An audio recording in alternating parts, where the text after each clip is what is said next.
Shalom Bapak Ibu peserta Bible Study Perjanjian Baru. Hari ini kita akan membahas beberapa perikop yang tertulis di dalam Injil Markus. Dan sekali lagi saya ingatkan bahwa yang kita bahas di dalam Injil Markus ini adalah hal-hal yang tidak tertulis di dalam Injil Matius. Karena apa? Karena Injil Matius kita sudah selesai membahas semuanya.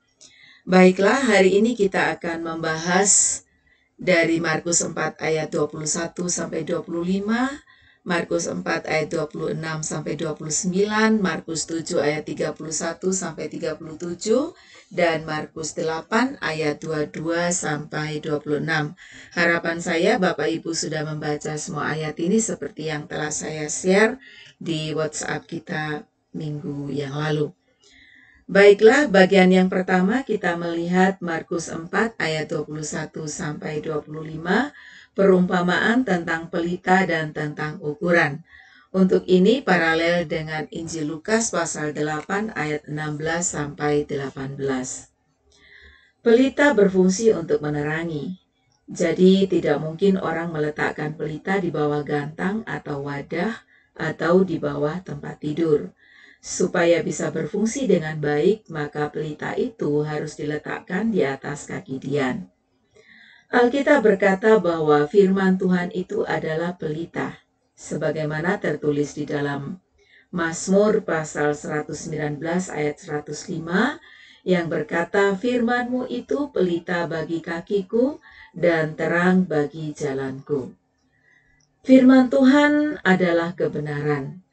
Perumpamaan ini bicara tentang kebenaran. Tuhan Yesus sedang mengajarkan bahwa kebenaran tidak boleh disembunyikan. Kebenaran itu akan menerangi kehidupan. Orang yang memiliki kebenaran dan senantiasa menyatakan kebenaran itu, maka ia akan semakin diperkaya di dalam kebenaran. Sebaliknya, orang yang tidak punya kebenaran, maka ia akan kehilangan hal yang penting dalam hidupnya. Tuhan Yesus berkata, "Akulah jalan dan kebenaran dan hidup." Orang yang memiliki Yesus memiliki kebenaran. Dalam Injil Lukas 8 ayat 18, Tuhan Yesus menegaskan kepada murid-muridnya agar mereka memperhatikan cara mendengar. Mendengar apa? Tentu saja mendengar firman atau kebenaran. Cara mendengar kita menentukan seberapa banyak yang kita terima dan miliki. Gunakan seluruh kemampuan yang ada untuk mendengar dengan sungguh-sungguh, agar yang kita dengar itu membawa manfaat bagi diri kita. Lalu, Tuhan Yesus menghendaki agar yang kita dengar itu diceritakan kepada orang lain, agar mereka juga memperoleh manfaatnya. Pembelajaran yang bisa kita ambil dari perikop ini adalah setiap mendengar firman, dengarkan dengan sungguh-sungguh. Kerahkan daya supaya ada pemahaman yang baik. Firman Tuhan adalah pelita bagi kita. Hidup kita harus terang, sehingga orang lain dapat diterangi oleh terang yang ada pada kita. Hanya firman Tuhan yang dapat membuat hidup kita terang. Firman Tuhan adalah kebenaran, maka kita bertanggung jawab untuk menyatakan kebenaran. Yesus adalah kebenaran. Jika Yesus ada di dalam kita, maka hidup kita akan terang, dan pastinya kita akan memancarkan Yesus. Artinya, sikap dan karakter Yesus akan terpancar dari hidup kita. Kita tidak boleh menyembunyikan Yesus. Apa yang sudah kita alami tentang Yesus harus diceritakan. Pemahaman tentang Yesus dan kerajaannya harus diberitakan. Jika tidak, maka kita akan kehilangan kesempatan. Milikilah hidup yang berdampak, sama seperti pelita yang diletakkan di atas kaki Dian. Selanjutnya kita lihat perikop yang berikutnya dari Markus 4 ayat 26 sampai 29. Perumpamaan tentang benih yang tumbuh. Perumpamaan ini hanya terdapat di dalam Injil Markus. Tuhan Yesus mengajarkan tentang kerajaan Allah seperti orang yang menaburkan benih di tanah. Tanah menjadi media untuk bertumbuhnya benih. Benih ini akan berproses atau mengalami proses secara alami sampai terjadi pertumbuhan. Di dalam benih itu ada kehidupan. Perumpamaan ini mengajarkan kepada murid-murid bahwa benih firman yang ditaburkan oleh Tuhan Yesus suatu saat pasti berbuah. Firman Tuhan yang adalah kebenaran itu masuk di dalam tanah hati, tersembunyi dalam hati dan tidak terlihat dari luar. Namun benih itu akan berproses dalam diri orang yang mendengarnya sampai akhirnya mengubah orang tersebut. Tidak terlihat oleh mata jasmani bagaimana firman itu bekerja. Namun kenyataan pendengarnya berubah sesuai dengan pengaruh yang diberikan oleh firman yang didengarnya. Di dalam benih firman ada kehidupan yang mampu mengubahkan.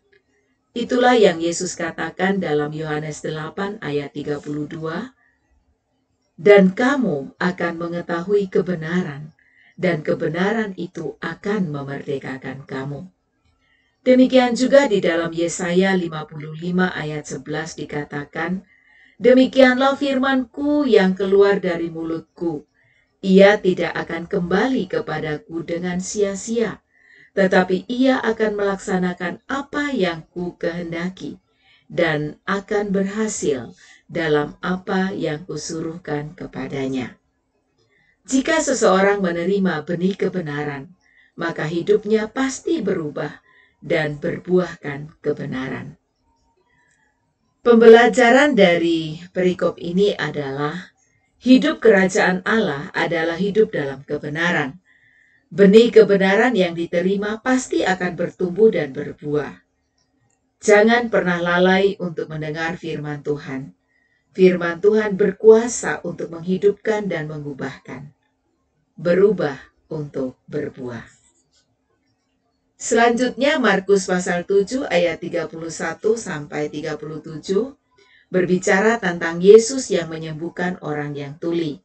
Ini pun hanya terdapat atau tertulis di Injil Markus saja. Dalam peristiwa ini kita melihat ada orang yang tuli dan gagap yang dibawa oleh orang datang kepada Yesus agar Yesus meletakkan tangannya atas orang itu. Orang yang membawa si tuli gagap punya iman yang luar biasa. Mereka percaya bahwa di tangan Yesus ada kuasa untuk menyembuhkan. Mereka cuma minta agar Yesus meletakkan tangannya. Ternyata iman mereka tidak mengecewakan. Dalam peristiwa ini kita melihat reaksi dari Tuhan Yesus. Tidak seperti biasanya. Kali ini Yesus tidak langsung menyembuhkan orang itu. Ada beberapa hal yang kita lihat. Yang pertama, Yesus memisahkan si tuli gagap dari orang banyak. Yesus hanya berdua dengan si tuli gagap. Yang kedua, Yesus menggunakan jarinya dan ludahnya. Pada waktu itu, orang-orang dipengaruhi oleh tradisi Yahudi dan Yunani. Mereka punya tradisi yang menganggap bahwa ludah memiliki kekuatan menyembuhkan. Nah, dengan berbuat seperti itu, Yesus sedang meyakinkan orang itu bahwa ia punya kuasa yang bisa menyembuhkannya. Lalu yang ketiga, satu kata yang diucapkan Yesus menyembuhkan dua gangguan sekaligus. Yesus mengucapkan kata Efata yang berarti terbukalah. Telinga yang tuli terbuka dan lidah yang terikat terbuka ikatannya. Pada peristiwa ini Yesus melarang mereka untuk menceritakan perihal ini kepada siapapun. Tapi kenyataannya mereka tidak bisa dibendung. Berita tentang Yesus yang menyembuhkan si tuli gagap tersebar kemana-mana. Pengakuan orang banyak, Yesus menjadikan segala-galanya baik. Yang tuli dijadikannya mendengar, yang bisu dijadikannya berkata-kata. Pembelajaran apa yang bisa kita ambil dari perikop ini? Miliki iman yang sungguh-sungguh kepada Yesus. Di tangan Yesus ada kuasa yang sanggup untuk menyembuhkan. Dengan iman, kita pasti melihat mujizatnya. Lalu, ceritakan pengalaman mujizat kepada semua orang. Akuilah bahwa Yesus menjadikan segala-galanya baik. Berikutnya, perikop yang keempat yang kita pelajari di sini adalah dari Markus pasal 8 ayat 22 sampai 26 yang bercerita tentang Yesus menyembuhkan seorang buta di Betsaida. Kisah ini hanya terdapat dalam Injil Markus saja. Kembali dalam peristiwa ini kita melihat ada orang-orang yang punya iman kepada Tuhan Yesus. Mereka membawa orang buta supaya Tuhan Yesus menjamahnya. Untuk menyembuhkan orang buta ini, Yesus pun menggunakan ludah. Namun dalam penyembuhan ini, Yesus melakukannya secara bertahap. Dan hal ini tidak biasanya. Ini adalah satu-satunya mujizat kesembuhan yang dilakukan secara bertahap. Rupanya Tuhan Yesus ingin membuat si buta secara pribadi mengalami pertumbuhan dalam imannya. Yesus memiliki berbagai cara untuk mendemonstrasikan kuasanya. Tetapi yang jelas, siapapun yang dibawa kepada Tuhan Yesus pasti ditolong. Orang buta itu berada di Betsaida.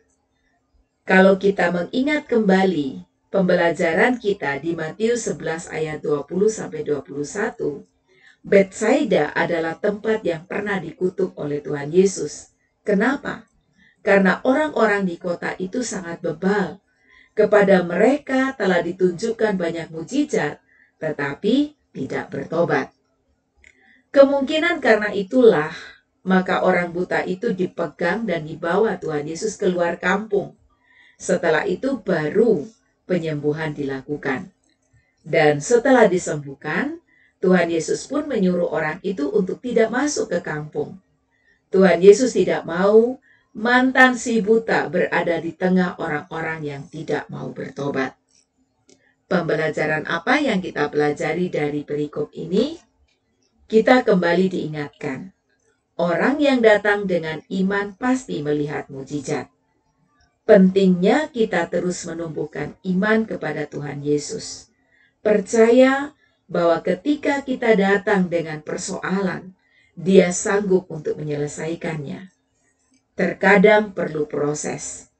Proses bukan berarti Dia kurang berkuasa, tetapi melalui proses itu, iman kita sedang ditumbuhkan. Bagian kita tetap percaya dan menunggu, karena Dia, Yesus, pasti akan melakukan yang terbaik buat kita. Lalu pembelajaran berikutnya adalah peringatan bagi kita. Jangan berkumpul dengan orang-orang yang tidak mau bertobat, karena hal itu bisa membuat iman kita goyah. Bagian kita, doakan mereka agar masih ada kesempatan untuk bertobat. Bapak Ibu, ini yang bisa saya sampaikan pada hari ini. Dan jika ada pertanyaan atau hal-hal yang kurang jelas, Bapak Ibu dapat menuliskannya di grup WhatsApp kita. Sampai di sini, Tuhan Yesus memberkati, selamat bertumbuh.